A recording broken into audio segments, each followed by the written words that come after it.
Namaste Saraswati Devi Gauravani Pracharini Nirvishesha Shunyavadi Paschatya Deshatarini Jaya Shri Krishna Chaitanya Prabhu Nityananda Shri Advaita Gadadhar Srivasadi Gaur Bhaktavinda Jai Shri Krishna Chaitanya Prabhu Nityananda Shri Advaita Gadadhar Srivasadi Gaur Bhaktavinda Jaya Shri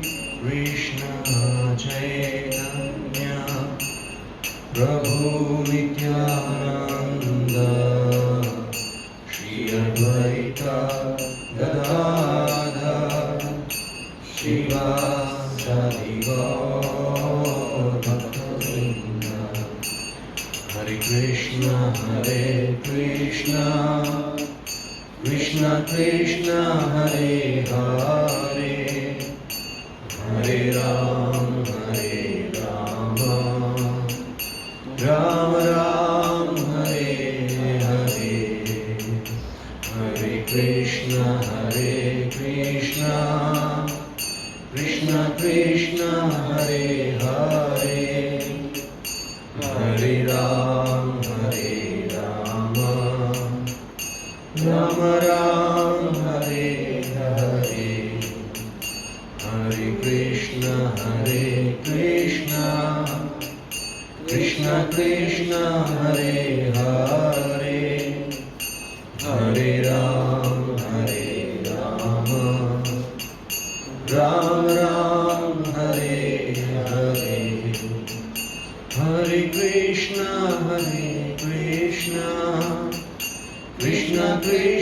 Hare Hare Hare Ram Ram Ram Hare Hare Hare Krishna Krishna Krishna Hare Hare Hare Ram Ram Ram Hare Hare Hare Krishna Krishna Krishna Hare Hare Hare Ram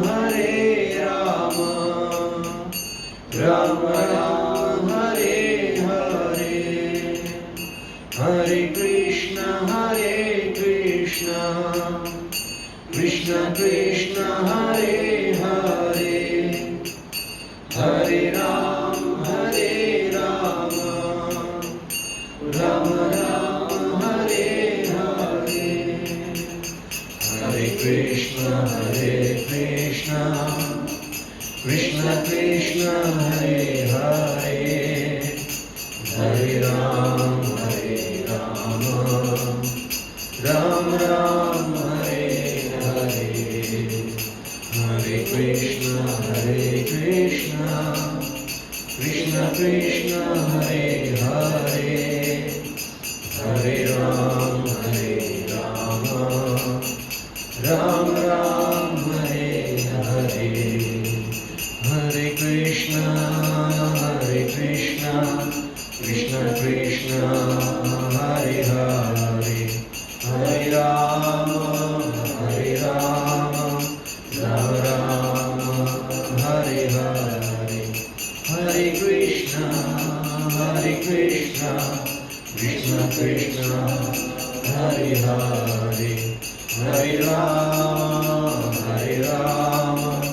Ram Ram Hare Hare Jaya Radha Damodar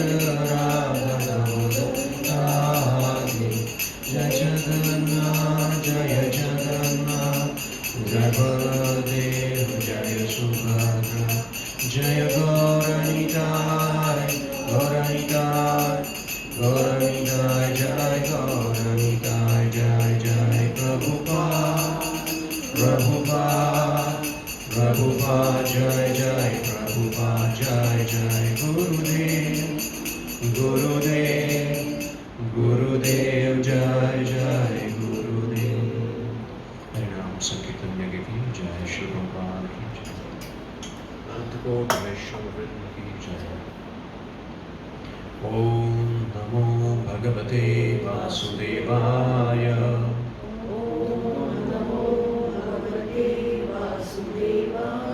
Om Namo Bhagavate Vasudevaya. Om Namo Bhagavate Vasudevaya. Om Namo Bhagavate Vasudevaya. Om Namo Bhagavate Vasudevaya. Om Ajnanatimirandasya Jnanashalakya Chakshurumritam Yena Tasmai Shri Gurave Namaha. Jai Shri Krishna Chaitanya Prabhu Nityananda Shri Advaita Gadadhara Srivasadi Gaura. Hare Krishna, Krishna Krishna, Hare Hare, Hare Ram, Ram Ram, Hare Hare. Namo Vishnu Padaya, Krishna Krishnaya Bhutale, Srimate Bhaktivedanta Swami Niti Namine. Namaste Saraswati Devi, Gauravani Pracharini, Nirvishesha Shunyamani, Paschatya Deshatari. Hare Krishna. So Bhagavad Gita is spoken by Lord Shri Krishna, who is the Supreme Personality of Godhead. And these are the words of God, means it is the supreme truth. So whatever is mentioned in Bhagavad Gita, that is supreme truth. So when we hear about the supreme truth, maybe there are few things we may not accept, or we may not conceive, we may not understand it that way. But still, it is recommended that even if this intelligence, which is very tiny, if it is not able to understand that, or if it is not able to accept that, then also we should have complete faith in the words of God, and we should follow the instruction. Because everything which is there in Bhagavad Gita, that is for our benefit, for our spiritual advancement, for our growth. So sometimes, even if it is acceptable from my mind or intelligence or not, but we should accept it, because this is directly coming from Krishna, and the Acharya, the great devotees of the Lord, they have followed those instructions, they have realized it, and they are sharing this realized knowledge to us. This is not theoretical knowledge, this is realized knowledge, right? So when we have faith, then it becomes very easy to advance in Krishna consciousness. So especially this chapter, which is known as the most confidential knowledge, I thought just quickly we will revise it. I will revive just the chapter, so that quickly we will go through the shloka number 1, so that though this is one of the most important chapter, because like we have been discussing that the Bhagavad Gita can be divided into 3 sections: Karma Yoga, Jnana Yoga, and Bhakti Yoga. So this middle section of Bhagavad Gita, chapter number 7 to 12, that is Bhakti Yoga. And if you see, out of 18 chapters, the 9th chapter is just in the middle, the most precious knowledge which is there in Bhagavad Gita. I mean, of course, the whole Bhagavad Gita is jewel. Especially this Bhakti Yoga section is very, very important, and especially this 9th chapter. So we discussed that there is confidential knowledge, more confidential knowledge, and the most confidential knowledge. And the difference is, the confidential knowledge is knowledge about soul. Knowing that I am not this body, I am soul, this is confidential knowledge. But this is not everything. Yes? Just knowing the soul is not everything. One may be, after knowing about the soul, one may be detached from material world, can develop detachment, that is okay, but only detachment is not enough. So this more important or the more confidential knowledge is knowing about Lord, knowing about our relationship with Lord. That is more confidential knowledge, right? Because when we know the relation, when we know that soul is there, I mean, I'm a part and parcel of God, that is more confidential knowledge. And that we got to know in chapter number 7 and 8, wherein we got to know about Krishna and Krishna's different energy. So that is knowing about God, knowing about the greatness of God, how great God is. That is more confidential knowledge. But when it comes to most confidential knowledge, means the relation we have with God, how to reciprocate, how to respond in that relation, or reciprocating in that relation, uh, that is called most confidential knowledge.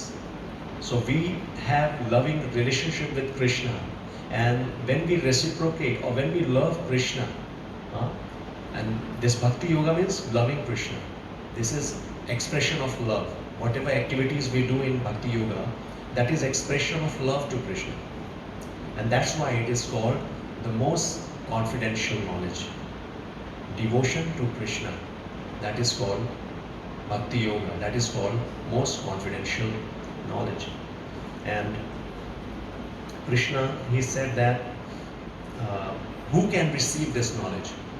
So one who is not envious, one who is not envious, one who is envious of Krishna will not be able to understand this knowledge, and because this is most confidential knowledge and this is realized knowledge.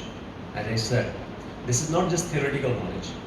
Realized knowledge means we can experience it. Whatever we are studying in this Bhagavad Gita, we can experience it over a period of time with practice, with sincere practice, under the guidance of a spiritual master. When we practice chanting, reading, hearing, whatever we are doing, and whatever we study in Bhagavad Gita, we can realize it.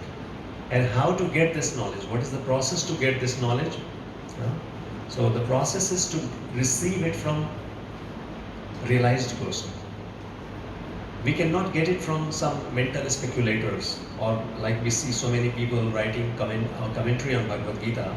Many scholarly people, they are writing commentary on Bhagavad Gita. They are scholars. They may be scholars. They may be very expert, or they may be having big material degrees. But we cannot understand Bhagavad Gita from them, because mental speculation will not help us to understand Bhagavad Gita.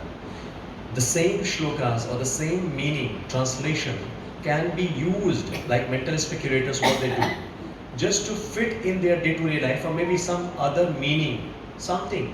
They speculate and they try to find out some other meaning out of it, or other purpose out of it. And they try to fit into their personal life to make maybe some better life, maybe getting good business or whatever. I mean, those are all mental speculation. But the real purpose of Bhagavad Gita, the real purpose, if we want to understand the real purpose of Bhagavad Gita, and the real meaning of Bhagavad Gita, then we have to go through the realized soul, means pure devotees of the Lord. Only devotees can understand Bhagavad Gita. Otherwise, that will become mental speculation. We can get some benefit on mental and intellectual level, but that is not the whole soul purpose of our life. Mental and intellectual benefit, that is still material benefit, but Bhagavad Gita is at soul platform, at devotion platform. And devotion we can get only by the mercy of Krishna and by the mercy of devotees alone. So we have to approach a pure devotee to understand Bhagavad Gita. Any professional reciter or maybe any mental speculator, we cannot understand Bhagavad Gita. We can get some benefit out of those texts, out some material benefit, but we cannot get into the essence of Bhagavad Gita.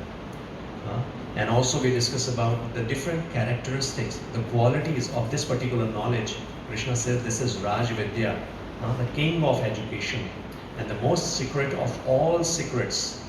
This is the most secret knowledge, very confidential knowledge, and this is purest. Purest knowledge means when we go through this knowledge, when we hear from authority, it purifies our consciousness. Does not matter from which background we are coming, how much contamination, how much contaminated our heart is. But if we sincerely hear Bhagavad Gita from authorized people, then gradually, eventually, our heart will become pure. free from all contamination of this material world, material nature. Lust, anger, greed, pride, illusion, envy, everything will be away, totally pure heart. And it is, as I said, this is realized knowledge. Anybody practicing can realize over a period of time. And this is perfection of religion. Religion means dharma, prescribed duties. So whatever duties we are doing, whatever responsibilities we have, for example, if we talk about varnashram, like Brahman, Kshatriya, Vaishya, Shudra, so these are the different classification of society, Varn, ashram. And there are some prescribed duties for every individual. Brahmanas, they have some their duties. Grihastha, they have their duties.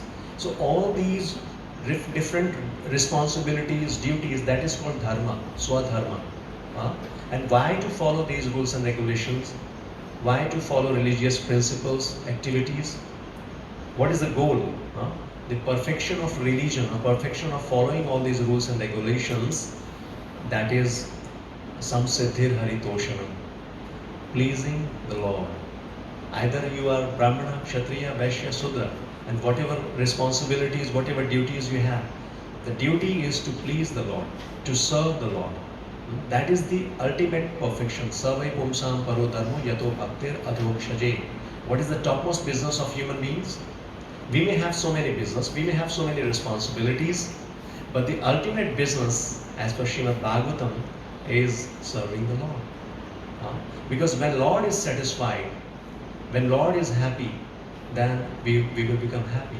So ultimate goal of every activity, every responsibility in our life, society, I mean whatever we are doing, we should always remember that it should be done in such a way so Krishna will be happy. So whatever can we do, we should ask a question before doing that. Or we should always ask this question from self. How can I please Krishna? How can I please Krishna? Then we will always remain Krishna conscious. Or any activity, if we ask this question before doing that activity, is it really going to please Krishna? Then Krishna will give us intelligence. Anything which is bad or which is not good for us, Krishna will instruct or Krishna will guide us, right? Because He is there within us as Chaitya Guru. He is there, He will guide us. So the perfection of religion is knowing Krishna, is serving Krishna. And it is everlasting. The knowledge we are receiving is transcendental knowledge, it's not material knowledge. This is everlasting. And joyfully performed. Joyfully performed. Whatever as of now we have learned, do you see, is it very difficult to perform in comparison to any other practices, any other yoga process? The Bhakti Yoga is the most easiest process. In this chapter only we got to know about that. Very simply, anybody from any background can do service to Krishna. And what he is demanding for? Patram pushpam phalam toyam yome bhaktiya prayakshati. He is not asking for big things. He is just asking anything you have, any leaf, any flower, any fruit, and if nothing, then at least water. But the most important ingredient, the offering, is love. Krishna is not asking for anything. He is asking for love. He is the supreme master. He is the owner. He is the proprietor of everything. We cannot give anything to Krishna. Is it possible? Whatever we are receiving, that is coming from Krishna only. Krishna is asking our love. When we offer anything, that is our expression of love. Krishna, he is Atma Ram. He does not require anything. He is self-satisfied. He is the supreme personality of Godhead. So this is joyfully done. Any age, any person, even a small boy can do Bhakti Yoga. He can follow the process of Bhakti Yoga. Just offering lamb, offering some, whatever. Glorifying. Like Bhakti Yoga, when it comes to Bhakti Yoga, there are 9 processes. We know about it, right? Shravanam, like we are hearing right now. I'm reciting Bhagavad Gita, you are hearing. So this is called Shravanam and Kirtanam. Shravanam, Kirtanam, Vishnu Smaranam, Pada Sevanam, Dasyam, Saksham, means Archanam, Vandanam, Dasyam, Saksham, Atmanivedanam. So any of the process, and all these are very easy process. Of course, few may be very difficult. Atmanivedanam, the last one, is very, very difficult. Complete surrender. It will not happen immediately. But at least Shravanam, Kirtanam, Smaranam, these are very easy process. Not much effort is required. Simply sitting and hearing about Krishna. That is the process. So it is joyfully done. And here, who can understand Krishna? Definitely like non-envious people, having faith in Krishna. What is the meaning of faith? Faith. There are different levels of faith, right? Different levels of faith. But here we can understand the faith means, if you talk about what in this purport Prabhupada is explaining, like Shraddha, the word. Faith means when we have this conviction that that by satisfying Krishna, I will be satisfied. This is, if I satisfy Krishna, just like example I have been quoting again and again, that watering the root. So having this much faith that if I serve Krishna, if I please Krishna, then I will become happy. Or Krishna is the Krishna will provide whatever is required in my life. This is called faith, having faith in Krishna. So a person having faith in Krishna will very easily understand him or receive his mercy. We may not have that much faith at beginning, at initial stage. So that's why this Krishna conscious process is there. Whatever we are doing, this is the one purpose is to develop this faith. Whatever practices we are doing, reading, hearing, if we continue this regularly, sincerely, if we keep on going through this process, then automatically we will develop faith in Krishna. Right? And it is not some brainwash. Maybe somebody may think like, okay, if I keep on hearing like this, then definitely one day I will develop faith in Krishna. It's not brainwash. It's natural. Because the moment you start knowing about yourself, about Krishna, about your relationship with God, and whatever practices you are doing, with that you will realize, you will experience something. Whatever knowledge we are receiving, you will experience. And based on that experience, automatically, your faith will increase, right?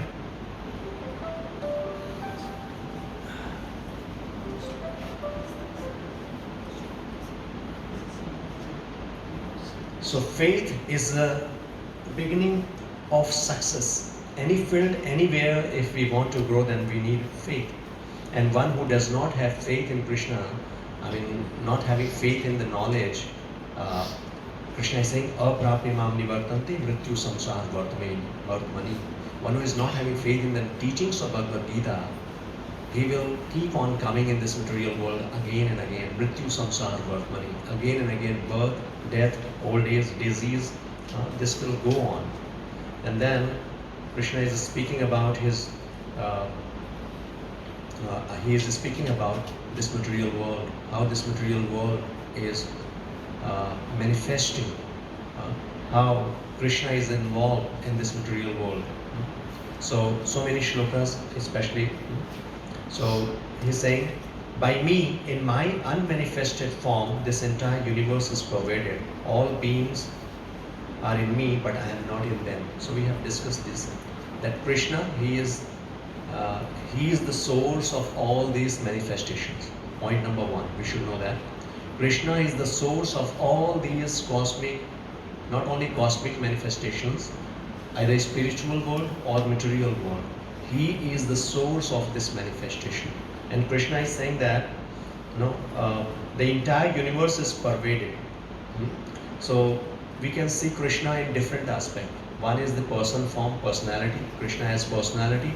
And one is Krishna as all pervaded. He's energy form. Like Krishna is everywhere in this universe. But he is not in his personal form. He is all pervaded, or he is everywhere in the form of his energy. So different energies are there. A spiritual energy, material energy. Or we call it superior energy and inferior energy. So he is everywhere in the form of his energy. So he's saying that, next he's saying, everything that is created does not rest in me Behold my mystic opulence, although I am the maintainer of all living entities, and although I am everywhere, I am not a part of this cosmic manifestation, for myself is the very source of creation. So this is, we need to understand that Krishna is the source of creation. No? Everything is energy of Krishna. But Krishna is saying that, no, though Krishna is maintaining everything, and he is saying, I am not part of this cosmic manifestation. How to understand it? No? Krishna is in everything, but Krishna is not there. This is called inconceivable mystic opulence of Krishna. Inconceivable mystic opulence. He is there, but he is not there. He is there, but he is not there. No? So like he is giving an example, understand that as the mighty wind blowing everywhere, rest always in the sky, all created being rest in me. So how to understand this example Krishna is giving? Like we see the sky, and within the sky we see the air.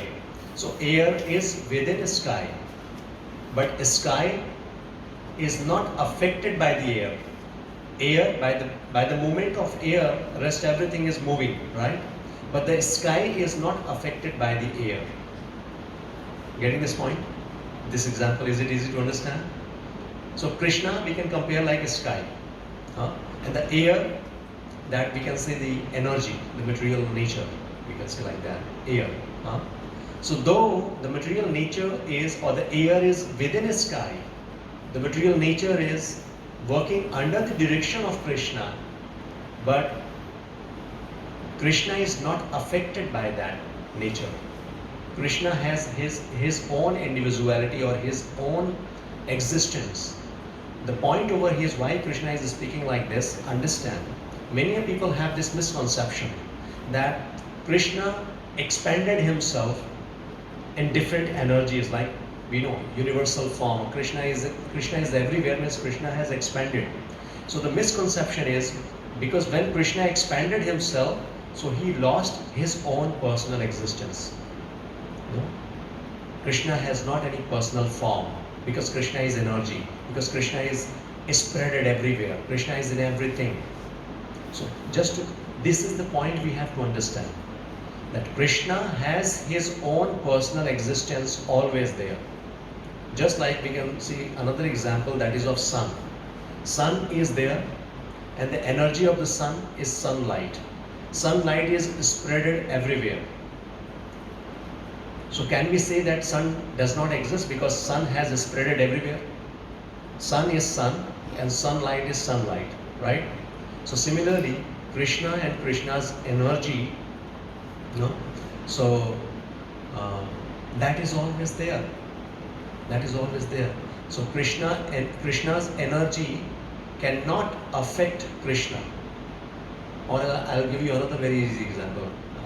Amolya generally quote this. For example, I'm father, and my children, they are what? They are my expansion, isn't it? Just gross example to understand. They are my expansion. They are my energy. Yes. So he said, like, if we have many children, or somebody who is father having many children, does he lose his identity after getting so many children? Is it? No. Children is the expansion is there, but father is father. Father is still there. So similarly, Krishna is saying all these material manifestation, everything is there. These are all expansion. These are all my energies. But I am not in them, means Krishna is not directly involved. Another understanding, Krishna is not directly involved in these material activities. He is neutral. He is aloof from the material creation, maintenance, destruction, whatever activity is happening. Krishna is not directly involved. Indirectly he is involved, because the material nature, she is working under the direction of Krishna. Now, do you understand? So Krishna is involved indirectly, not directly. Though everything is working under the direction of Krishna, but Krishna is still aloof from all those activities. Like the Microsoft owner, Bill Gates. he is not visiting his all the branches, right? But his energy. What is his energy? His employees are there. The rules and regulations, employees, they are working in different departments. Bill Gates, he is not personally present over there, but his energies, his expansion, whatever you say. So these are different examples I'm giving you just to make you understand that though his presence is there in the form of his energy, but he personally not present over there. So just like that, Krishna, he is in Golok Dham, Golok Vrindavan Dham. He is always engaged in his beautiful, loving pastimes. He is the director, he is the owner, he is the master. He is not supposed to engage in all sorts of activities. There are energies, his servants, you can say, they are working.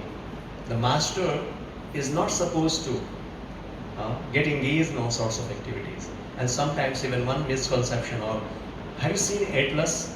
One strong person holding the globe and he is feeling burden of that globe. Have you seen that?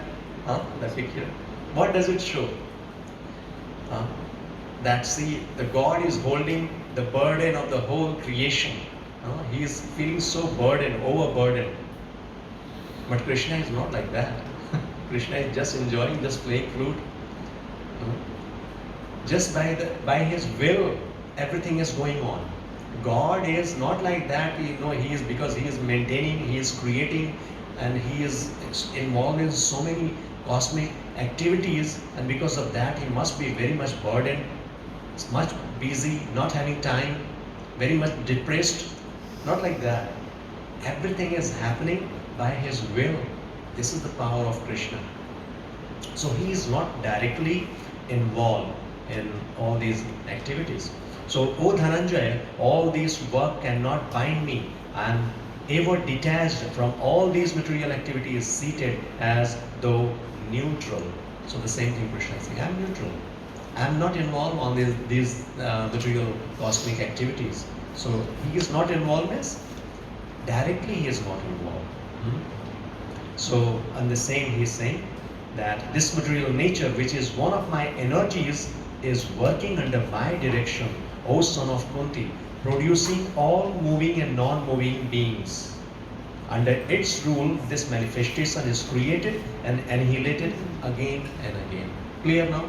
So Krishna very clearly he is saying that this material nature, whatever different activities happening over here, that is done by the nature.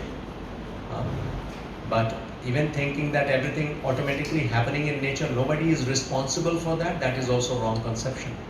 So here we are getting this knowledge that yes, nature, Mother Nature, automatically she is doing all these activities, but she is not independent. She is under Krishna. She is working under the direction of Krishna. So that is what Krishna confirming over here. And now he said in 11th verse, Avajananti ma moha, means the fools deride me when I descend in human form. So we have to understand, when we understand that Krishna is the Supreme Personality of Godhead, and in whatever state, he is always transcendental. But some people bewildered, not understanding the truth about Krishna. They see or they think that Krishna is just like an ordinary human being. So Krishna is saying they are fools, not knowing the true nature. They do not know my transcendental nature as the Supreme Lord and of all that be. So they do not know the truth. They do not know the transcendental nature of Krishna, and that's why Krishna is saying they are fools. Even many intelligent scholarly people, they have this kind of faith that Krishna is not God. He is just a great personality. He is just a human being like us. So, but this understanding is not truth. Krishna is saying they are fools. So, those who are thus bewildered are attached by demoniac and atheistic views. What happens to these kind of people? Or anybody having this kind of thought process, this kind of view, they are attracted by demoniac and atheistic views. If we have this understanding, we will become very much influenced by atheistic thought process. We will become Nastic. Atheistic views or demoniac mentality. What is demoniac mentality? Demoniac mentality means I am God. This is demoniac. I am the master. I am the proprietor. I am the enjoyer. When we know not God, when we know not Krishna, do not accept our true position, that we are the servant of God. We have different loving relationship with God. So when we consider ourselves as God, that is demoniac mentality. All the demons you will see, Hiranyakashipu, Ravana, they never accepted God as God. They always said, no, I am the God, I am the master, I am the enjoyer. Everything should be done as per my will. So this is demoniac mentality. So anybody not having faith in transcendental nature of Krishna, just considering Krishna as an ordinary human being, the person will get trapped into this kind of demoniac or atheistic views.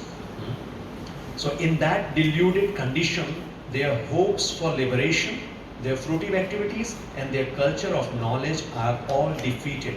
This will be the result, the destiny, you can say. Anybody not having faith in God, in the Supreme Personality of Godhead, means, first of all, they will be attracted by this demoniac or atheistic views, and the result, the end result, means, this is mentioned, their hope for liberation, they will never get liberated.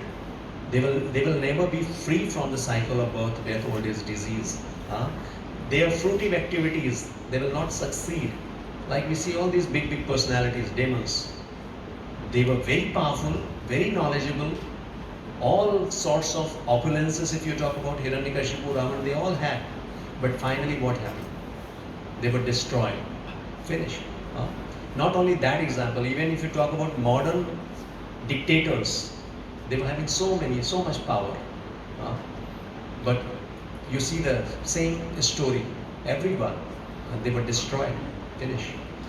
And their culture of knowledge are defeated. But because Hiranyakashipu, they were liberated, but they were... That is different. Of course, that liberation, of course, because they were always remembering Krishna at least. So even that liberation is different liberation. That was due to Prahlad. Sayujya. Prahlad Maharaj, Of course, reason, even Prahlad Maharaj was there because he was a great devotee, and because of that he got this benefit. Even if we not consider Prahlad Maharaj, then also like Shishupal, all these demoniac personalities, they were liberated. Because one condition is there, like in the 8th chapter we studied, Antakale chamameva smarnamutva kaleva. So one who is, at the time of leaving this body, one who remember Krishna is liberated. This is the criteria. So either you remember Krishna in a negative way or in a positive way. It is not recommended for us, like we should remember always Krishna in a positive way as the Supreme Personality of Godhead. But because they were remembering Krishna, and because of that, from the very beginning, and their remembrance was not like, just sometime, constantly. If you talk about Shishupal, from the birth even, he started criticizing, abusing Krishna. If you talk about Kamsa, every moment he was fearful of Krishna. So that kind of remembrance is required. If you want to choose this path, keep on abusing, keep on just talking about bad about Krishna, then also you will get liberation. But devotees never, they are not like that.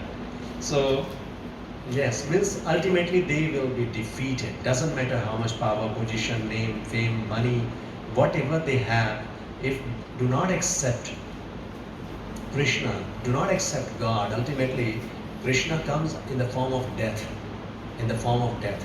and everyone has to surrender, either by will or by force. If not by will, then by force. At the time of death, everybody has to surrender Krishna. So now then Krishna started speaking about Mahatma. Mahatma anastu mam pata devim prakritim ashita. So what about Mahatma? Mahatma means great devotees. What about them?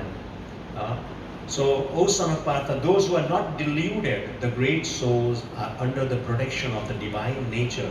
So devotees are always under the protection of divine nature. One is material nature and one is divine nature, Yoga Maya and Mahamaya. So the materialistic people, or people not having faith in Krishna, not surrender to Krishna, they are being controlled by Mahamaya, the material nature, the three modes of material nature. Mode of goodness, mode of passion, mode of ignorance. But devotees who has taken shelter of Krishna, they are being controlled by divine nature, Yoga Maya. They are always being guided by the divine nature, or the manifestation of divine nature is like the spiritual master, the devotees. And Radharani, she is the energy, the spiritual energy of the Lord. So we are always, the devotees, pure devotees of the Lord, they are always under the guidance of divine nature, being controlled by. So they are fully engaged in devotional service because they know me as the Supreme Personality of Godhead, original and inexhaustible. So because devotees, they know Krishna, and they are always engaged in Krishna consciousness, in Krishna's service. They do not waste their time. Their words, their activities, their thoughts, everything is around Krishna. That is what in 14th shloka Krishna is speaking. The qualities, satatam kirtayanto mam yatantascha dranavrata. They are always engaged in Krishna conscious activities. Dranavrata. Dranavrata means with full determination, not fluctuating. They are fully determined. They are very much convinced with the process. They are very much convinced. With their convinced with the knowledge we are receiving from Bhagavad Gita about their relationship with Krishna, and constantly engaged in service to Krishna. And what is the service? Namastanshan Mam Bhaktya Nityukta Upasati. So, yes, endeavoring with great determination, bowing down before me, these great souls perpetually worship me with devotion. So this is engaged in service of Krishna. So devotion means just offering or serving Krishna. Now after that, Krishna spoke about, this is about Mahatma, or the pure devotees of the Lord. This is the nature of the pure devotees of the Lord, always engaged in. But there are different kinds of worshippers. So now 15th verse onwards, he spoke about three other categories. They are devotees. Not the pure devotees of the Lord. They are jnanis. Even within jnanis, there are three categories we had discussed. So he said, one, others who engage in sacrifice by the cultivation of knowledge, means jnani. Worship the Supreme Lord as the one without a second, as diverse in many and in the universal form. So these three categories we had discussed in detail. So one, like monist. So they consider themselves as God because they think like, I'm also God, I am God. This is the detailed subject matter. But one is monist, and the second one is, that is called the demigod worshippers. Like somebody considering a particular form as the Supreme Lord and worshipping. Maybe anyone, based on their desire, like many demigods there. So based on a specific desire, they worship a specific personality, a specific demigod, and they consider them as the Supreme Personality of Godhead. So this is called demigod worship. And the third category is those people who worship the universal form of Krishna. All these three categories, they do not know about Krishna.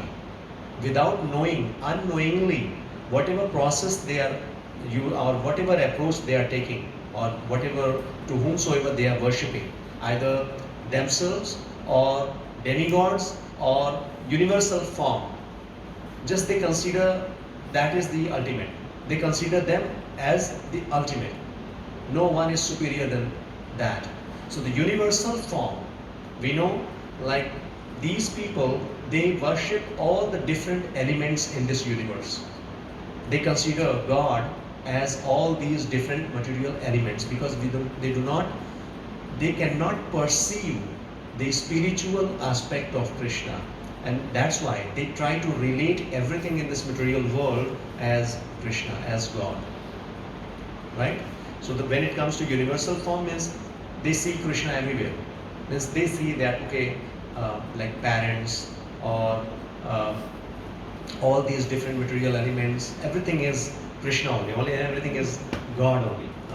So these few shlokas wherein we are learning about, like, I am the father of this universe, the mother, the support, and the grandsire. I am the object of knowledge, the purifier, and this syllable Om. I am also the rigor, the Sam and Yajur Vedas. So these are the different elements. I am the goal, the sustainer, the master, the witness, the abode, refuge, and the most dear friend. I am the creation and the annihilation, the basis of everything, the resting place and the eternal seed. Yes. O Arjuna, I give heat and I withhold and send forth the rain. I am immortality and I am also death personified. Both spirit and matter are in me. Right? So these are the different elements. I mean, considering all these elements is Krishna. So if you talk about these three categories, which one is topmost out of these three? One who is worshipping self as God, the another second category is worshipping demigods, and the third category is worshipping the universal form of Krishna, that Krishna is everywhere. The third category is better one. Because the first one, considering self as God, that is very dangerous position. That is very dangerous position. Because we should always remember that. Because why that position, considering yourself as God, not accepting, I'll not say not accepting the supremacy, because there is a huge difference between, we had discussed in detail. But here, in this case, there is a probability to develop pride, right? I mean, considering yourself as God will lead towards pride, and that will lead towards fall down. But when we understand our true position, that I'm just an insignificant servant of God, then we develop our service attitude, which is our natural constitutional position. And in this state, we can advance, we can grow. Because in humble state, we can develop all divine qualities. But if we become proud of name, fame, position, everything, whatever, then it becomes very difficult. Our relationship, everything. Yes, we know, ego, pride, these are the root cause of all problem in our life. But Krishna consciousness, the process, it helps us to become very humble. When we surrender to Krishna, when we accept our humble menial position, then when we start seeing everything and everyone in this relation, in relationship with Krishna, then automatically our relation changes. I mean, that becomes better. Otherwise, every time our ego will be there, and we will always keep on struggling with that. And that ego will never let us down until we get destroyed. We see all these demoniac people just because one thing. When Hanumanji, when he was there in Lanka, and he could see the power of Ravana, and he was just thinking, such a great personality he was, with so much knowledge, so much wealth, so much power, and he was thinking just one thing, his ego, his pride. The Hanumanji, he was thinking, just if he would have a great devotee of the Lord, he would have been a great personality and great contributing personality to the society. And just because of this ego, he became a demon, great demon. So this is very, very dangerous. So yes, we discuss about also the demigod worshipper, and because demigod worshipping, what is the benefit? Because the people engaged in Vedic, the study of Vedic scriptures, and following the rituals, rules and regulations, different rules and regulations, so they get some benefit. What is the benefit of worshipping? First of all, some purity. At least people not following any path. The atheistic people, they are doing all sorts of bad activities. But if somebody is into some kind of worship, So at least they follow some rules and regulations. So their heart becomes purified. They become in like they come in mode of goodness. This is good part. They come at least in mode of goodness or a little bit passion, whatever, but at least mode of goodness is more over there.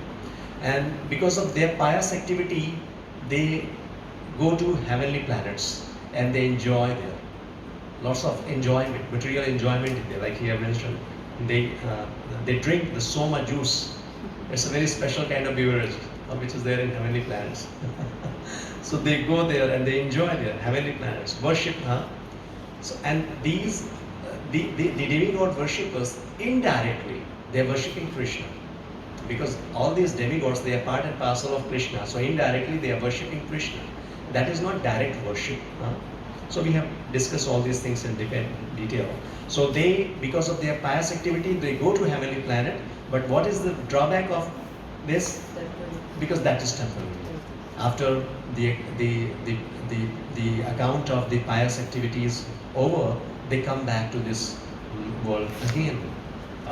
So this is when they have thus enjoyed vast heavenly sense pleasure and the results of their past activities are exhausted, they return to this mortal planet again. Thus, those who seek sense enjoyment by adhering to the principle of the three Vedas achieve only repeated birth and death. So Krishna is saying, intelligent people do not participate in such things, because ultimately they will again come to this world and they will become a part of the cycle of birth and death. But our objective is to get free from all these sufferings eternally, permanently. So, but those who always worship me with exclusive devotion, meditating on my transcendental form, to them I carry what they lack and I preserve what they have. So this is the last session we were talking about. So Krishna is Yoga Kshema Vahamyaham, one who is worshipping Krishna in his transcendental original form. Krishna has different forms, right? Krishna has different incarnation. But he is saying original form. The original form is Krishna two-handed. This form we see, Krishna's original form is this one. Even when he showed, like in 11th chapter we will go and we'll see that, when he showed his universal form to Krishna. And then after, because after seeing that form, Arjuna requested, no, please show me your original. I'm not able to see this form, because it was very horrible. So many heads, so many legs, universal form, very... so then after that he revealed his four-handed Narayan form. And then after Krishna, finally, he appeared in his original form. And he said, this is my original form, two-handed, Vasudeva Krishna. This is my original form. So one who is worshipping Krishna, taking shelter of Krishna, Krishna is saying that, I carry what they lack. I carry what they lack means if you do not have, whatever is required, Krishna provides. Krishna is giving everyone to everything. I mean, everything to everyone. Whatever is required, they are getting it. Ultimately, they are getting from Krishna. And preserve what they have. So Krishna is the supreme protector, we discuss. So, especially for his devotees, he is always ready to protect. He is always ready to go beyond any rule and regulation, and he always protects. And we should have that much faith, right? With Krishna. And that if we see the Prahlad Maharaj, he had that much faith in Krishna. Even he was he was thrown into fire, or he was thrown from the mountain cliff. But he had so much faith. He was even poisoned by his father. All different ways Hiranyakashipu tried to kill him. Even personally, he threatened him that, if you do not accept me, then I will kill you. But no, he never got deviated with that situation. Whenever he came back from his school and he was like Hiranyakashipu asking Prahlad Maharaj, what did you learn today? So this is what he used to do. Shravanam Kirtanam Vishnu Smaranam Pasevanam. So Hiranyakashipu, he was very angry. And Vishnu, he was the greatest enemy of Hiranyakashipu. And in front of him, just see how daring he was. In front of him, he is saying, Vishnu is the source of everything. Vishnu, where from you are getting this power? I'm getting, from where you are getting the power, I'm also getting the power from the same. Six source. And he is Vishnu. Never fearful. I mean, so, and having that much faith, and we see that Krishna in all situations protected him. So that is faith. Of course, we may not have that much, but following the footstep of great acharyas, when we hear all these stories, these different personalities, it seems very difficult. How can we follow? How can we be like this? No, we cannot copy, but at least we have to get inspiration, and we have to follow the footstep. We have to develop our faith. Whatever is helping to develop our faith, that Krishna, if I take shelter of Krishna, Krishna will definitely protect me. Yes, he will protect me. Then our life is successful. So those who are devotees of other gods and who worship them with faith actually worship only me, O son of Kunti, but they do so in a wrong way. They are also worshipping indirectly, but not in a right way. The proper way of worshipping, the example is given of watering the root. If you want to nourish the tree, the plant, then the right process is to water the root. Similarly, because Krishna is the source of everyone, Name Vidu Shuragana, Prabhavo, means all these, the Vidu, Suragana means all these demigods, the source of everyone, either all these demigods, rishis. Krishna is saying, I am the source. So if you water the source, if you serve Krishna, then automatically all these part and parcel of Krishna, means demigods, all the living entities, they are served. They will be happy. So the right approach is approaching Krishna. And also if we approach other demigods of serving, worshipping, like there are two things, like, because at present we may not be having that Ananya Bhakti, or the Ananya Bhakti is like undivided devotion. When it comes to undivided devotion, means the devotee is only dedicated to Krishna, no one else, even Krishna's original form, even not other form. That is a different stage, Ananya Bhakti. But when it comes to, like, for us, even if we go to demigod, we should always remember this, that they are part and parcel of Krishna. They are serving Krishna. So, and we should not, instead of asking for any material desire, we should always pray that, yes, like, you engage in service, and whatever is best for me, please help me, so that I can also become a good devotee. I can also serve Krishna. This is the right approach. We should never disrespect. So we should not think that they are independent of Krishna or they are equal to Krishna. No, all these are offenses. If we say, like, demigods, they are equal to Krishna, or you worship anyone, everyone is equal. This is also very popular concept, right? Whatever you do, whatever you're doing, ultimately you will reach to the same destination. Of whomsoever you are worshipping God only. In one sense, it may be true also, like Krishna himself here mentioning, ultimately, directly or indirectly, they are worshipping. That may be a very long way. So that's why the direct approach is a better approach. And if we are taking indirect approach, then also we should know the fact. Out of emotion, we should not consider this, or we should not think like that everyone is equal, everyone is one. Even when it comes to equanimity, when it comes to our society level, like, not talking about at God or demigod level, then also people are very emotional. In the name of equanimity, what they say, everyone is equal. So everyone must be treated equally. Is it a right concept? What do you see? Like, in your organization, you have different category of people. Yes, we should have this thought process that everyone is equal, like equal at the platform of soul. We all are living entity. We all are part and parcel of God. We should remember this. But at physical plane, there is difference. The same soul is there inside the body of a lion. inside the body of a terrorist. So the same soul is there. There's no difference at soul platform, but physically, at psychophysical level, there is a difference. So we have to maintain that difference. That is called intelligence. So the same way, Krishna is the director. He is the supreme source of everything. And all these different demigods, they are part and parcel of Krishna. They are working under direction of Krishna, serving Krishna. So we must know the difference, and accordingly we should serve.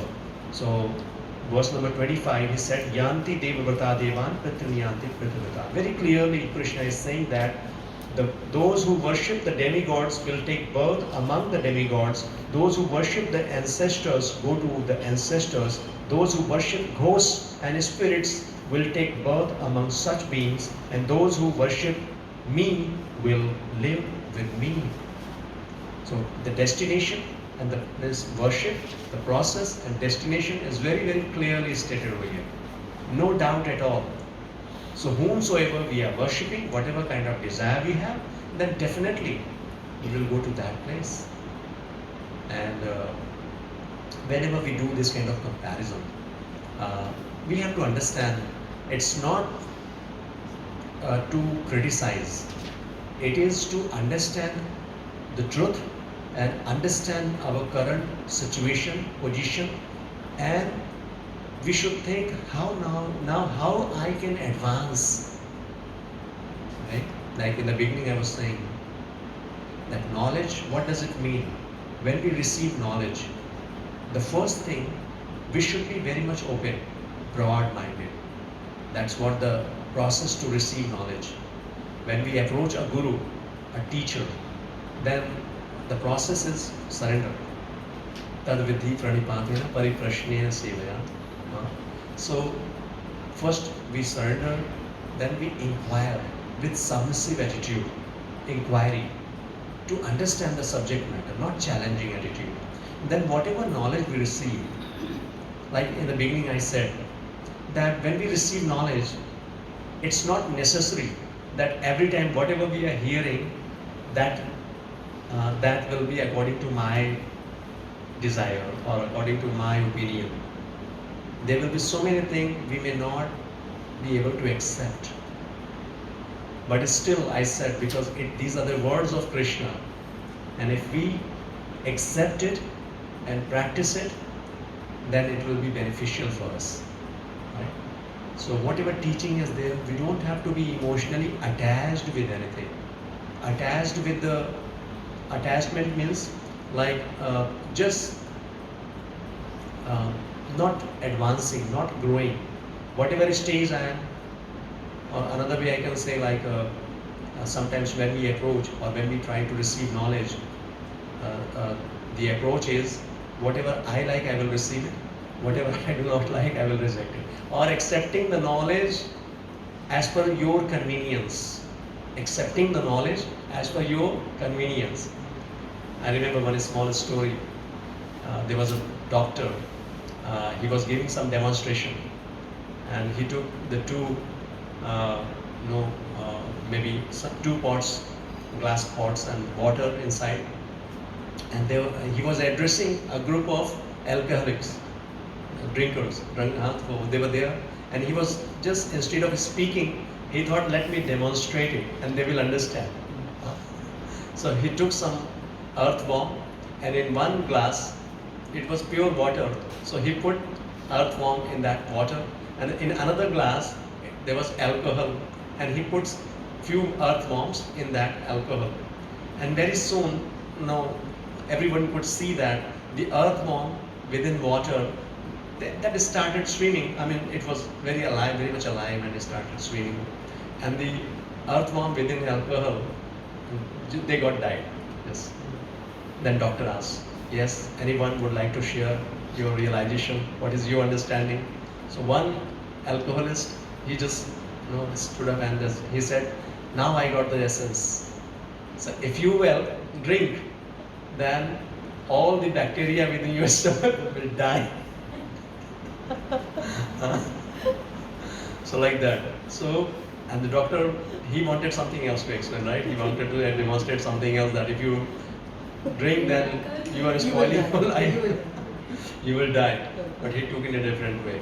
Like in Bhagavad Gita also, after speaking Bhagavad Gita, Krishna at the end he's saying, Yata Ichchasi Tatha Kuru.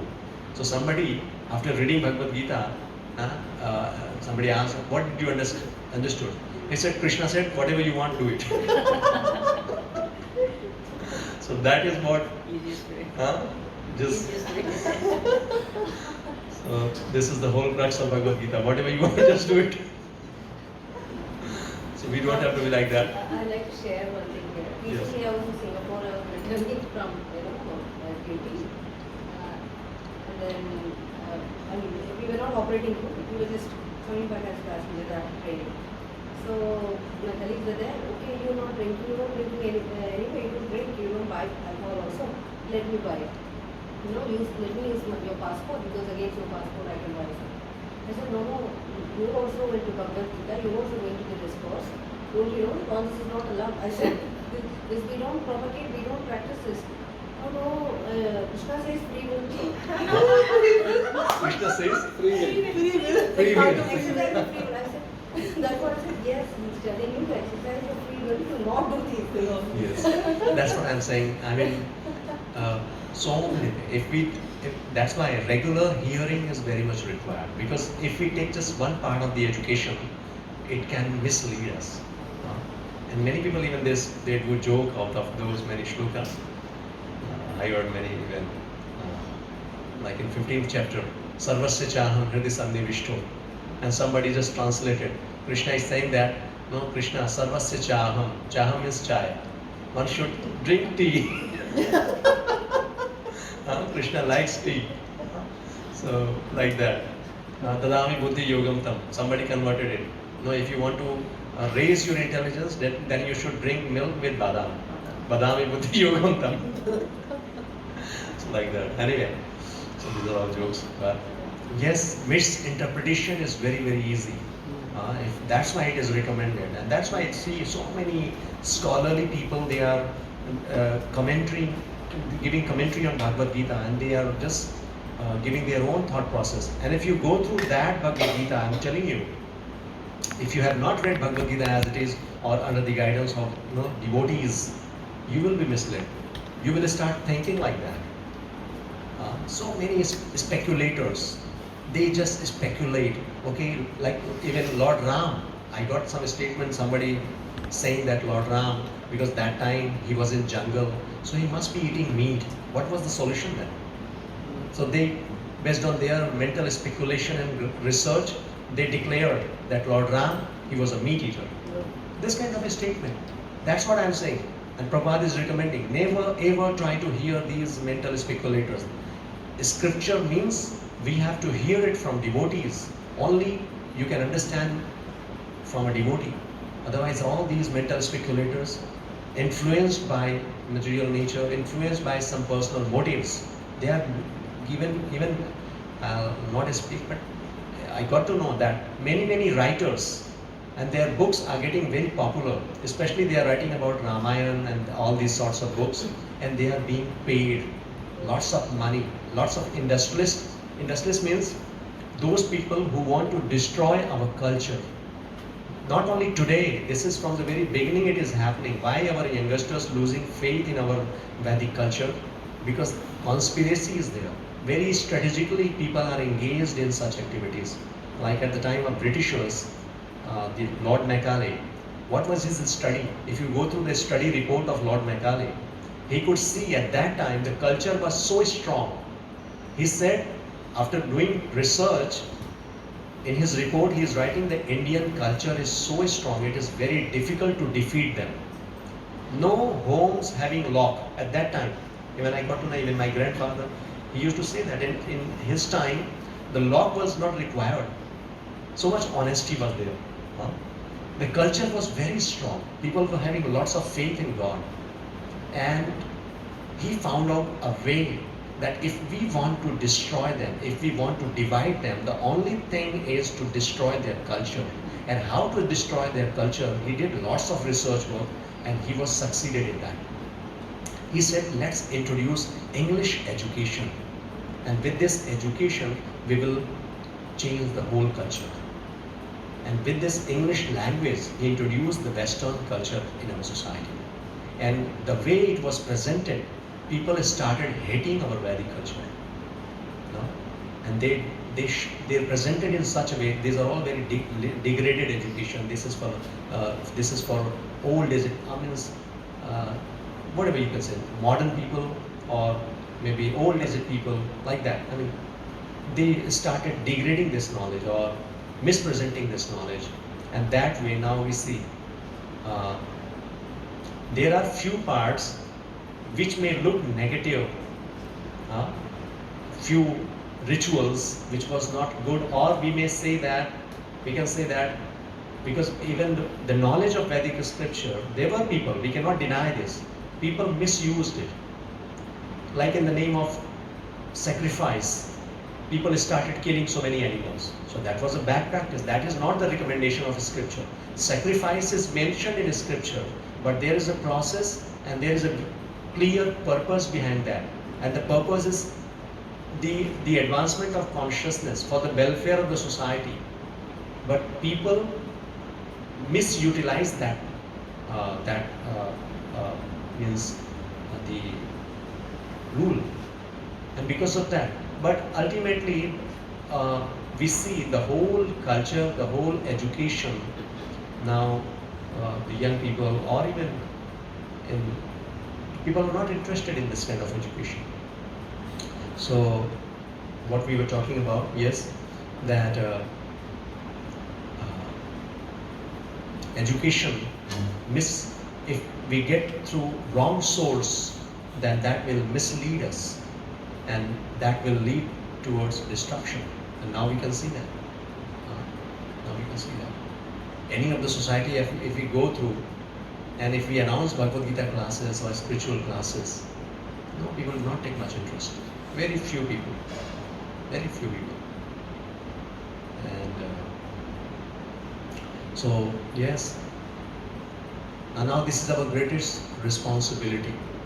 Revive this consciousness or revive this culture. We may not do that at that level, but at least whatever we can do at personal level, whomsoever we can help to understand. So we should do that, because without culture, we cannot be happy, we cannot advance. Once Srila Prabhupada, when he was in America, one reporter, he came to Srila Prabhupada and he could see that the culture Prabhupada was spreading because of that. So many Christians, so many like Americans, they were accepting Prabhupada, they were just surrendering or following this process. So the reporter asked, so what do you have special? Why the people from America, or they are giving up their culture? He used this word. They are giving up their culture and adopting your culture. Then Prabhupada asked, what is your culture? Do you have culture? There is no culture. Prabhupada asked, are you a Christian? He said, yes. Do you eat meat? Yes. But Jesus Christ said, thou shalt not kill. Where is your culture? Prabhupada was very bold, very straightforward. He said, you are not following culture. You don't have any culture. Whatever is mentioned in the Bible, you are not following that. So culture means when you follow the scripture. Whatever we are reading and studying, we have to practice that. Otherwise, that is not culture. That is simply mental speculation, and we will not advance in that case. So now he spoke about Bhakti Yoga. Time is up. We have already. We will not start the new topic today. Anyway. So Patram Pushpam Phalam Toya. Very easy process Krishna is giving. And Krishna is just looking for love. We have to advance at this stage. We have to develop love for Krishna. And at least if we cannot do, then verse number 27 he is saying, just yat karosi yad asnasi yad juhosi dadasi yat tapasyasi kaunte tat kurushva madharma. just make me center. Whatever you do, whatever you whatever you eat, whatever you offer or give away, whatever austerities you perform, do that, O son of Kunti, as an offering to me. Just as an offering. So this way, when we engage ourselves, this is the beginning of Bhakti Yoga. This is not Bhakti. Yat karosi yadasnasi, this is not Bhakti. This is Karma Yoga.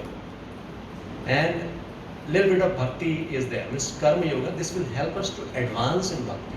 So when we practice our austerity, like chanting the holy name, reading a scripture, coming to the classes, hearing about Krishna, following some principles, observing Ekadashi fasting, Chaturmas, these are all, and this is all dedicated to Krishna.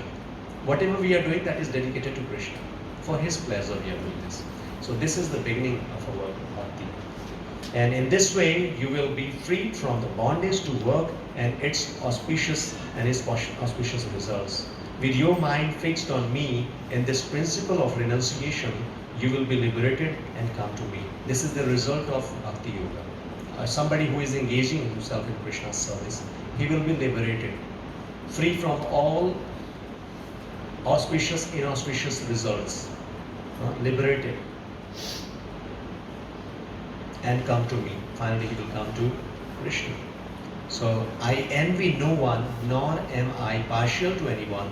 I am equal to all, but whoever renders service unto me in devotion is a friend, is in me, and I am also a friend to him. So somebody may ask why Krishna is so much favoring his devotees. Is he partial? So Krishna is saying, no, I am not partial. It's a reciprocation. Just like sun, just spreading sunlight to everyone. But if somebody is hiding inside the cave, inside the room, then this is not the fault of sun. So Krishna, he is giving his mercy to everyone. So whoever is willing to receive his mercy, they are getting his mercy. And another way, this is also very natural, because devotees, they love Krishna. So that's a very natural reciprocation. It's not partiality, right? So it's very natural. So even if one commits, now these are the very important shlokas. The verse number 30.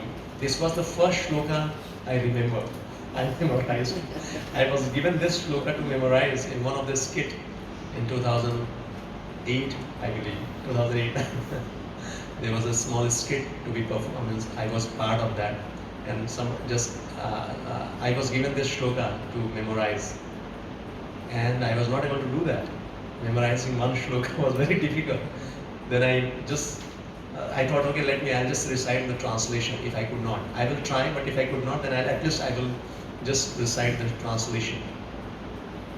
So, and by the mercy of Lord, when I was performing, at that time somehow I could speak even this one shloka. And that gave me so much confidence and so much attraction to learning shlokas. And then I started memorizing shlokas. And it becomes so easy now. And so similarly, you can start with some small, easy shlokas in Bhagavad Gita. And this is also a good practice. Engaging yourself in Krishna consciousness. These are the good ways. Now I see people just to release some stress, anxiety, so many techniques they give. Mandala art, this art, that. They're drawing so many, means trying to engage themselves in so many other activities. But if we can engage ourselves in such activity, which is Krishna conscious, you will be away from so many distractions, so many bad thought process, so many bad habits. So just if we practice, okay, let me memorize one shloka in a day. You are positively engaging yourself. And when you memorize those shlokas or remembering throughout the day, when you are contemplating the words of Krishna, the teachings, you will advance. So we should find out such ways to engage our mind, engage our intelligence, chanting, reading, hearing, or memorization of shlokas, or recitation of those beautiful songs of Vaishnavacharyas. So verse number 30, though it is very important, api chetsu duracharo bhajate mamanande bhak sadhurev samantavya samyak vyavasito isha.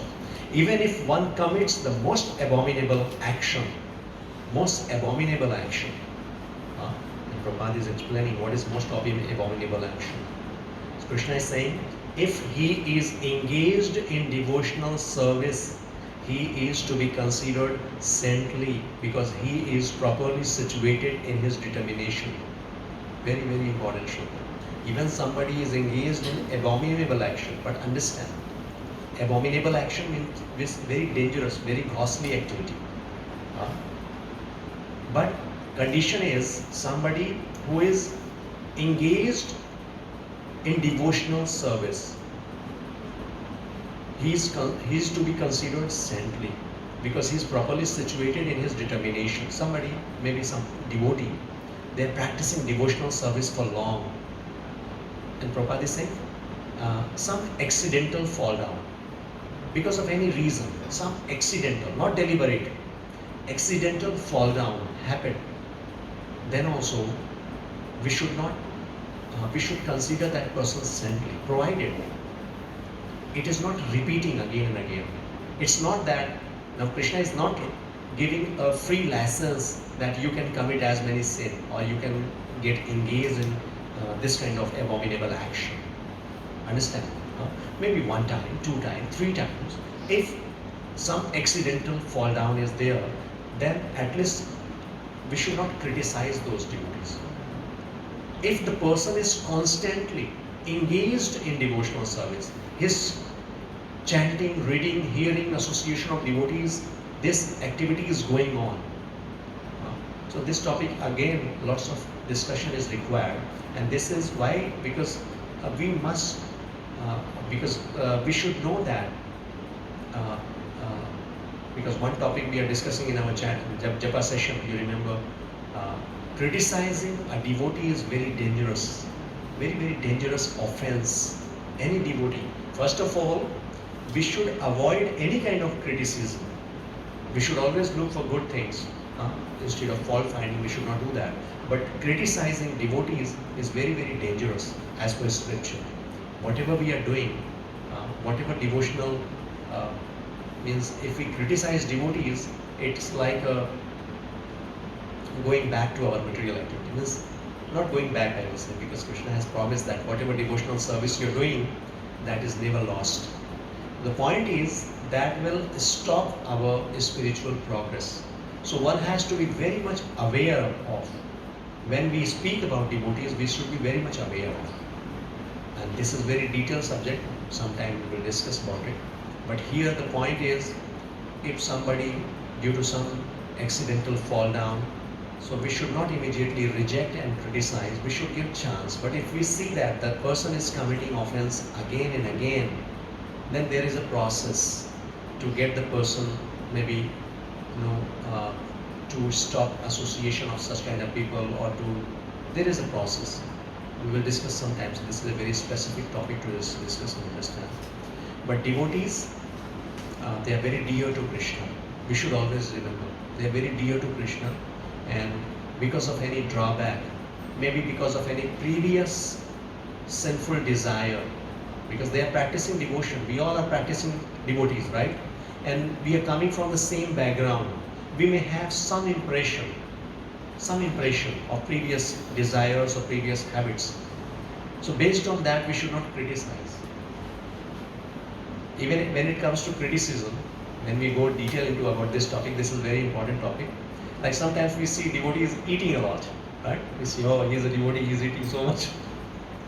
So even this kind of criticism we should not do, because somebody may have that kind of nature previously, having lots of food, and when they become devotee, they also have the same, eating lots of sweets, so many things are there.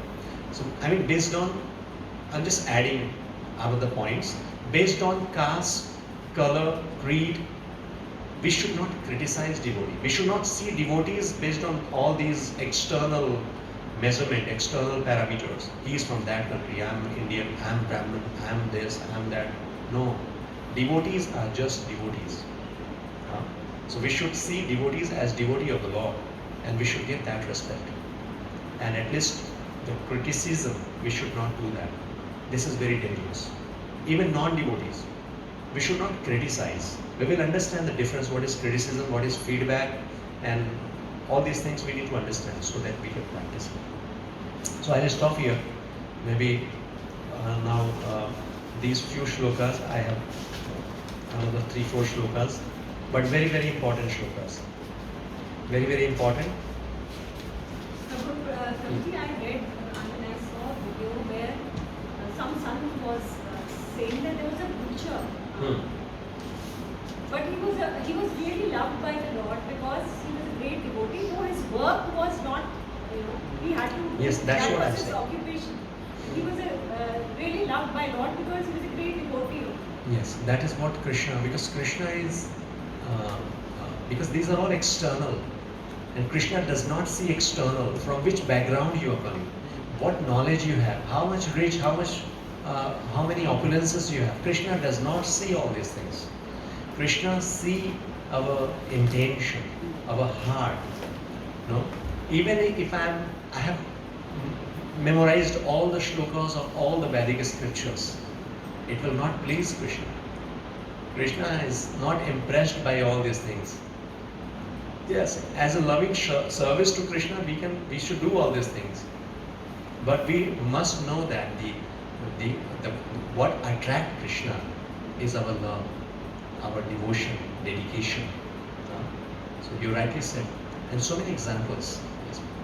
You just talked about criticizing anyone. Like in general, of course, criticizing anybody is the first harm. Is you spoil your own spiritual, whether it's a devotee or anyone. Yes. But supposing you are talking about a third person, like you just letting your heart out or sharing with a friend or somebody, and you're talking about somebody who is actually of that nature, and you just telling them the facts. So is that also criticism? Criticism, first of all, we have to understand. Criticism means deliberately, this word we have to remember. Deliberately, when we do something, conspiracy is there is a planning, there is deliberate effort. And another element is to create problem for that person. The person we are criticizing, if it is purposefully to create some problem for that person or having some bad intention about that person, that comes under criticism. Even criticism, when in this context, when it comes to devotee or non-devotee, there is a difference between that. Your point, what I'm trying to understand, like when you are sharing, you are discussing about something, and not somebody who's third actually person. like that. It's not with that intention, but Yes. that person Yes. has said all these things to you, and it's made you feel very sad. So you're sharing this reality with somebody else. Yes. So Whatever that- scenario, reality, yes, that is yes. something I don't know, but whatever my experience with that person, because just to make the subject matter clear, because I want to Yes. make Yes. somebody to understand, Understand. and for Yes, that I'm yes. explaining. So that is okay, that is not criticism, I'll say. Even if you go deeper into it, I was just discussing about, because we all have to improve, we all have to advance, and this is not easy. This is not easy, but whenever we are discussing about anyone, uh, I mean, one thing, we should make it very clear, because speaking, whenever we speak anything or we are talking about anyone, we should make it very clear that is it really going to help me? Is it really going to help that person I'm going to speak about? Or ultimately, our purpose is to solve the problem at personal level, at maybe whatever, means we need to solve the problem. So though if we are angry with somebody, it does not happen. Always we go with the criticizing mood, and we always try to find out fault. We do not see, at that time we do not see fault within us. We always see everything, all the faults are there with the other person, like that. So but as much we can reduce this, at least with this understanding, if some conflict is there, then conflict is because of not only one person. There is some, means I also may be a cause of that.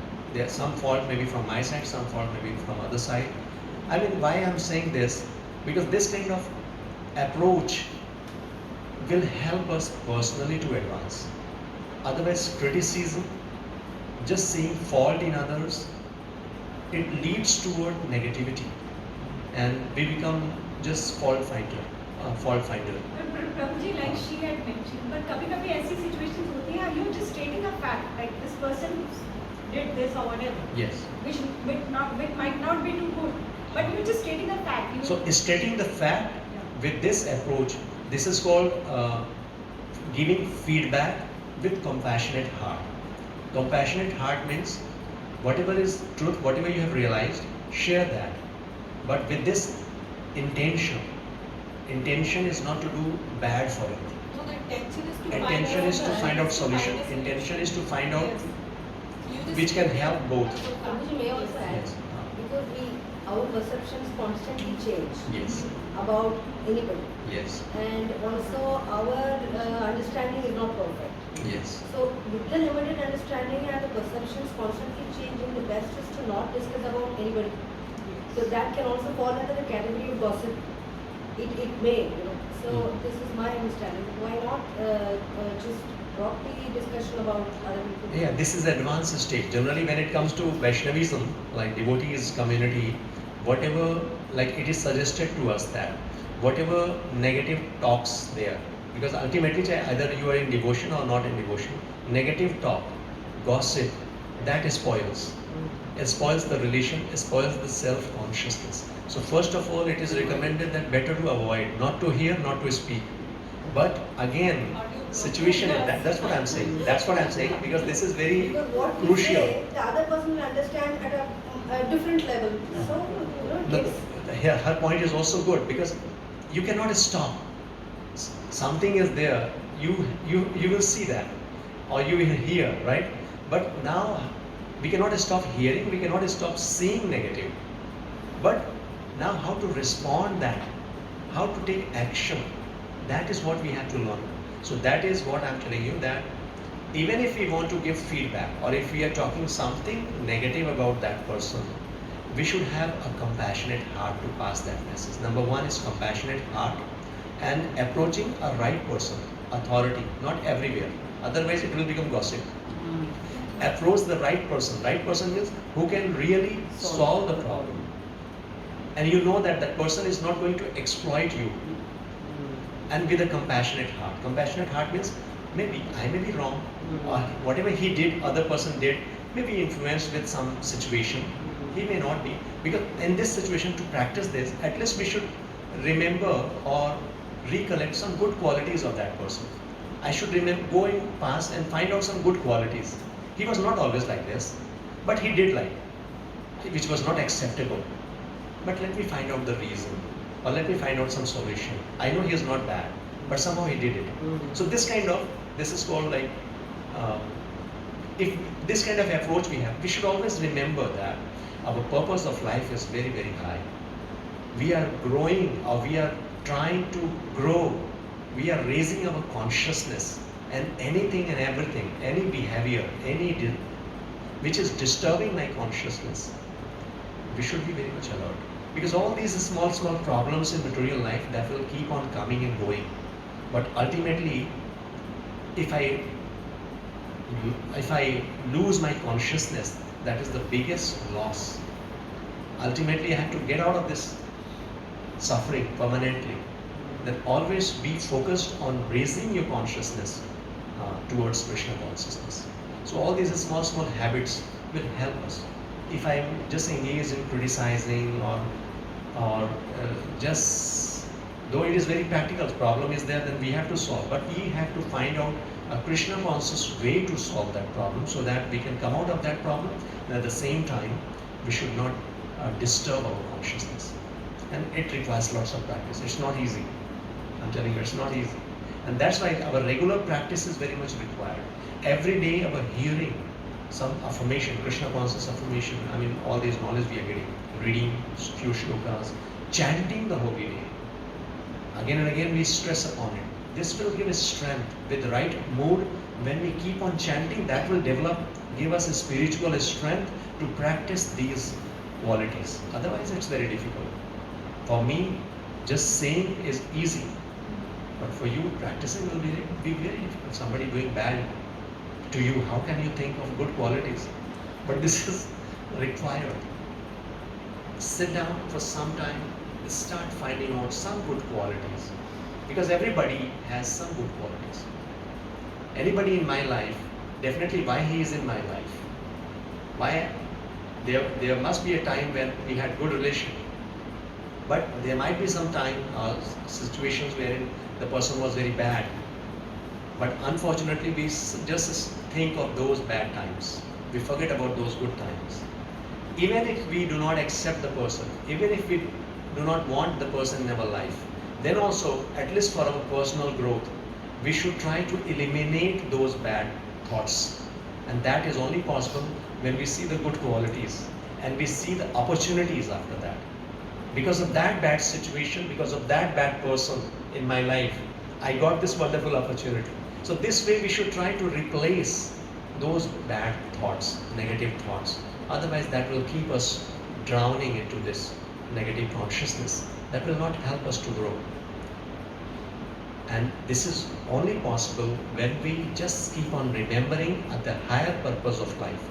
If we have one clear goal, then these adjustments quickly we can do. These disturbances will come. But if we are clear and determined for the higher purpose, then we will not linger upon those thoughts. Very quickly, with chanting, reading, hearing, and association of devotees, we will get out of those things. So that is what we have to do. One thing always remember, this world is a place of suffering for everyone. Nobody is free from that. Either anybody, even being into devotion, suffering is a part of this life. This reality we have to accept. And just like a diver, no? You see that, what do you call it? The surfer, what do you call it? So many waves are there. They find out the waves and they... Yes, please.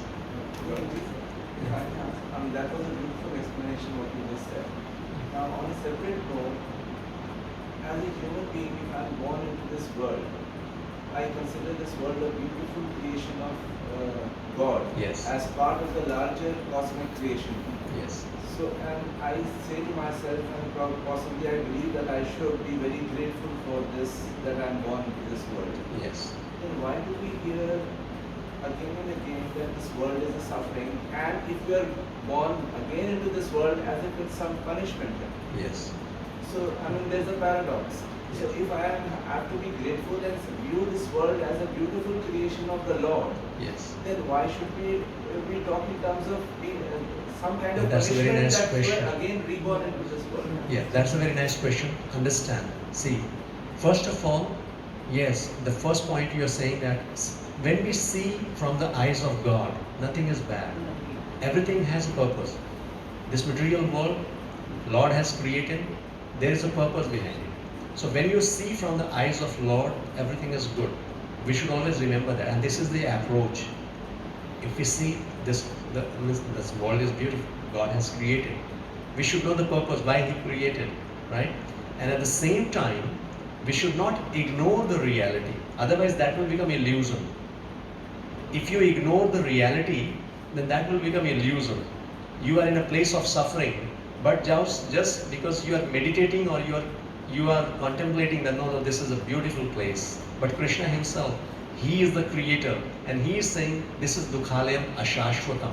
This is temporary world, and this is a place of suffering, right? So we should accept the reality. If you do not accept the reality, then you are bound to suffer, because that is not the truth. So it is beautiful in this way. When you understand the purpose of this material world, Krishna created this. Why suffering He created? So that we can realize this and we can go back to Godhead, our original place, right? So from that point of view, this is a beautiful place.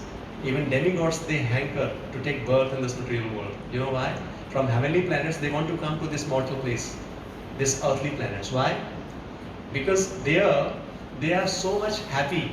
They are bounded with the sense of happiness. They are getting so many facilities, they never think of God.